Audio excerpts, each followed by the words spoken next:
nagdiriwang ng Adyos Kalawat 2011. Magandang gabi po sa inyong lahat at ang kahalagahan po ng pagdiriwang ng Adyo Kalawang 2011 mula po sa salitang Adyo na sumasagisag at nangangahulugan na ang kalawang ay pag-akyat na tungo sa tagumpay. Kaya po, tuwing ngayong 25 ay pinagdiriwang po ang kapistahan ng kalawang upang ipakita ang mga produkto ng kalawang at upang ipakita rin ang masayang festival ng kalawang. Dahil patungo na tayo sa tagumpay at nagsabi ng Adyo Kalawang.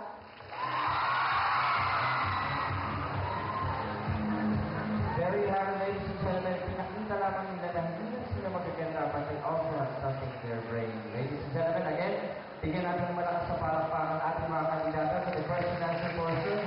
Just to inform everybody na hindi rin mo yung mga katanungan na ipinili sa kanila. For sure, it all came up from the members of the Board of Judges. We would like to inform everybody that the prizes at stake for this evening's competition. All our candidates will receive gift bags from UK, cash prize for 5,000 pesos, and a cell phone from Viewers Lucena. At ang magmamang itong Pilipini Kalawang 2011 ay makakatanggap ng gift bags from Natasha, UK Placenta, Everbuena, and MSC. Cell phone from Viewers Telecom, Sash Trophy Bouquet, and a cash prize for 10,000 pesos and a crown.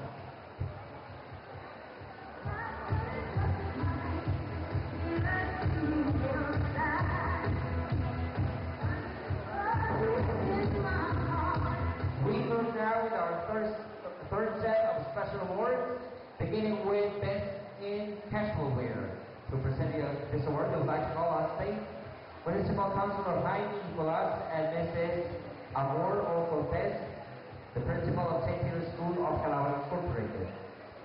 Where is from Barangay Pinagkamaligan, candidate number 8, Ani Bonso.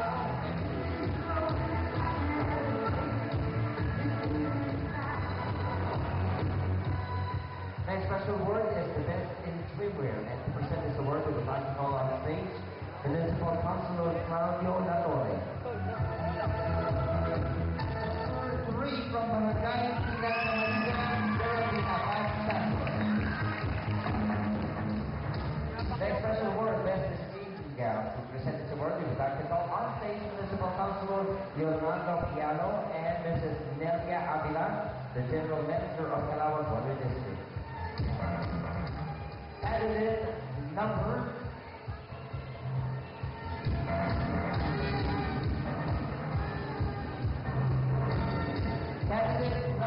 10, Abigail.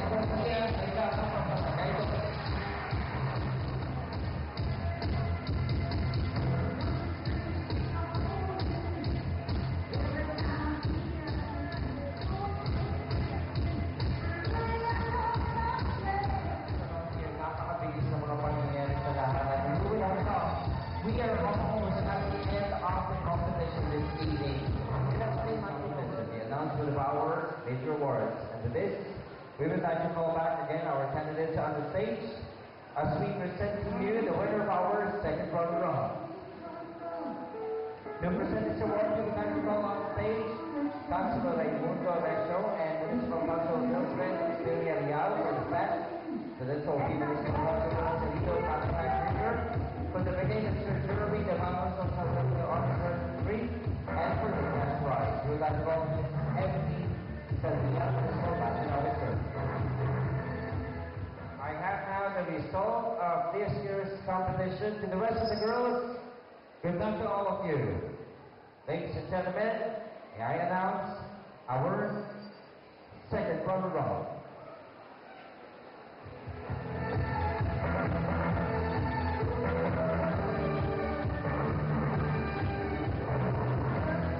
Ladies and gentlemen, the second runner-up is candidate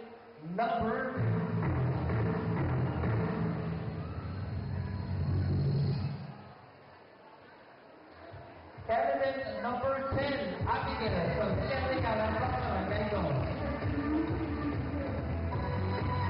representing the first runner-up, we would like to Danito de la Cruz, our local civil registrar, to the Trophy Municipal Council of Paraiso, the senior goalkeeper.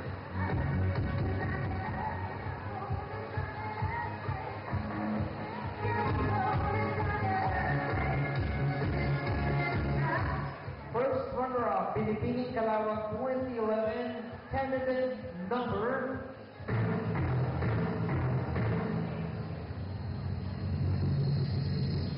Candidate number 8, Anthony Foster Order, Barangay Nagsamalita. Pinipining Kalawang 2011 from South Vice Mayor and Mrs. Ernesto Olviga, the Trophy Cabinet Magalang Chair James Salas, to the Brigade Councilor Angelo Eduardo, to the cash prize, and also from the production staff, I would like to mention, headed by our director, Direct Junjun, palakpakan naman po siya for Charles Weldan. To the rest of the production staff, palakpakan din po natin sila. Alam kong may kanya-kanya tayong pet, may kanya-kanya tayong manok, sabi nga. And I am about to announce now ang ating Pinipining Kalawang 2011. Ang tanong, sino kaya ito?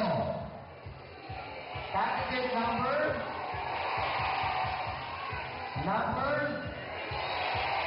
Parang ginali ko siya nga rin ko eh. Direction Jun, may happy honor. Ladies and gentlemen, Pinipining Kalawang 2011. Candidate number...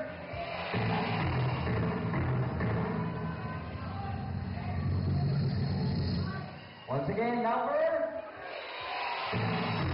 Parang nagsimula ng namin dito. Candidate number 16!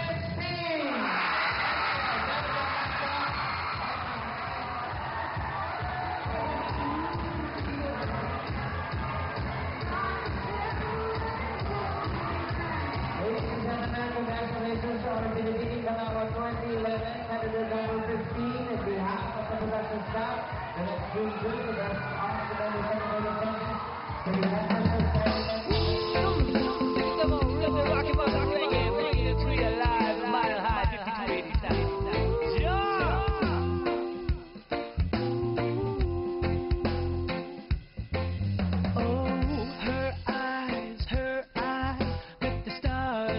like they're not shining.